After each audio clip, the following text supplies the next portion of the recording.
What's happening, people? Back with another reaction, back with some more Bad Religion. And we're going back to one of my favorite albums of all time. We're talking No Control, 1989. The central, or the middle album in a 3-album run, Suffer No Control Against the Grain, which I've said in innumerable occasions. I consider to be the very best peak of their work. Again, I like all their albums, but again, on those 3 albums, every single song is top level. Not just good, but genuinely top level. So I will always enjoy this album a great deal, and of the 3, this might just be my favorite. But yeah, we're going to listen to the final tune on the record, The World Won't Stop, which the full phrase in the song is The World Won't Stop Without You. But it's really interesting because it's another track that sort of attempts to deal with the divergence or the contrast between what young people are told about the importance of what they'll do in their lives and working hard and making a big impact on the world, and your accomplishments will be remembered. But the reality is we're biological beings. We not only perish, but we disintegrate, and our molecules, or the molecules that made us up, will eventually find their way into other chemical compounds and be out on the sea as part of chemical aggregations. I forget the exact word. It's like a very technical term, but he's essentially talking about, not unlike Shakespeare in Hamlet, when Hamlet is talking to Claudius about how a king's remains might end up going through the stomach of a peasant. It's the way that death is a great equalizer, and not only that, but on the scale of planets and large cosmic timelines, a human lifespan and a human life ultimately is relatively insignificant. Now, on our scale and in our lives, human lives are what we are all about, preserving them, enriching them, fulfilling them. So again, human lives are very important for us, but in the scale of the world doesn't care. The world will keep spinning, gravity will keep working, and eventually our sun will bloat up to a red giant and probably burn out the planet and the inner atmosphere, the inner solar system more generally. And there's nothing about human affairs or nothing about our wishes and our dreams that will prevent that. So the idea is that, again, there's a disconnect between what young people are told about what they're going to do and they're going to be remembered and so on. It's like, yeah, but eventually, they're going to disintegrate. The things that they accomplish, like Ozymandias' statue and the King of Kings statue, and it's all weathered and it's falling apart and so on. Time passes on, the universe doesn't care, and eventually, again, the Earth will burn away and turn into an airless fried crisp. And at that point, what about all the things that we were told? Is it really the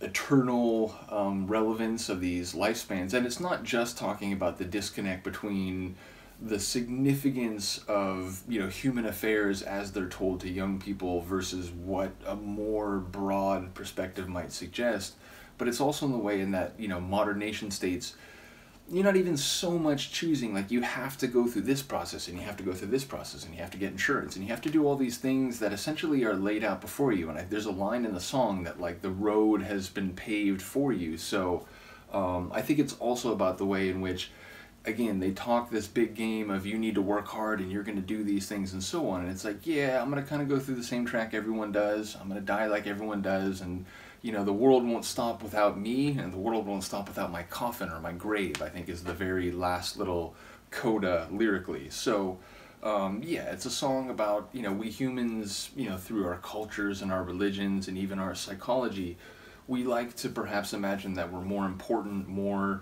enduring, and indeed more eternal than we might actually be. So that's what I think the song's about. Once again, with punk rock lyrics and with Greg's lyrics and Bad Religion more generally, these are always interpretive, and I think in many cases they do work on multiple levels. One great example is when the song You, where I was, I spent my life thinking that it was a comment from Brett toward a theistic entity, the one that he was raised to believe in and so on, and then people said oh no, it's about his ex-girlfriend, and it's amazing how many of the lines now that I have that framework, it's oh right, that makes perfect sense, but I still think they work in the way I was thinking about it. So I do think there are a lot of their songs that can work that way. So let me know if you have a different take, but let's get it. This is Bad Religion. The song is The World Won't Stop, and it's from the 1989 album No Control.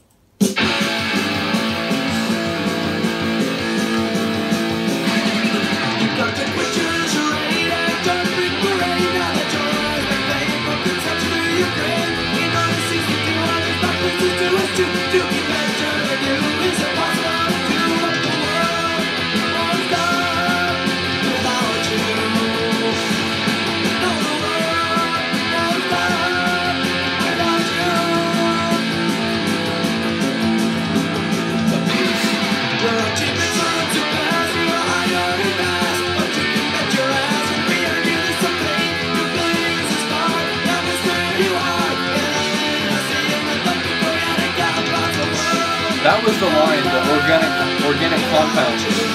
I didn't catch the word before it though.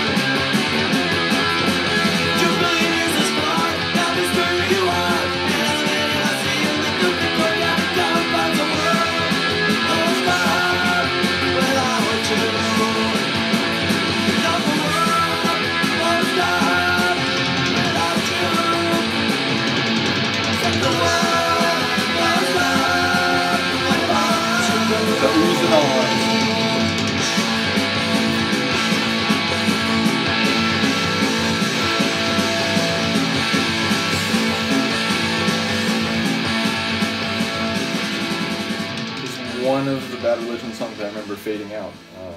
In most cases they have a solid ending. Perhaps they were more inclined to fade out on this one because it's the final track on the record. But again, this might be my favorite Bad Religion record. Oftentimes I would say it is.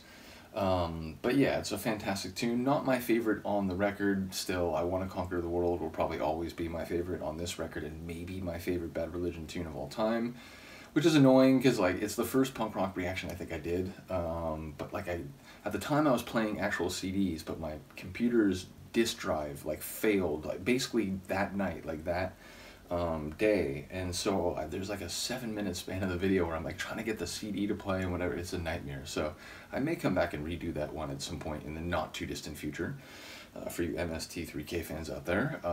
But yeah, ultimately, again, I think it's basically the way I was remembering it. It's, you know, life, we make a big deal about what we humans do, and, you know, when you're young, they tell you all these big important things, and, you know, it's like the, what is it, the Dr. Seuss, oh, the places you'll go. But in reality, you know, you're gonna fall apart like all the other, you know, biological organisms over time, and ultimately, even if there are things that we can do during the time where we're actually alive, you know, don't be under any delusion about what actually, you know, the nature of the universe is. So yeah, it's another, you know, philosophically realist track, which I think a lot of, especially their early stuff, you know, it's about staking out like who they were philosophically, intellectually, and I think you go to the 80-85 stuff, it's even more caustic. I think like you can feel that they were teenagers when you listen to a lot of the stuff from their first couple albums. And then as they get, again, here, I think they're still, which, you know, would be late 20s, I guess.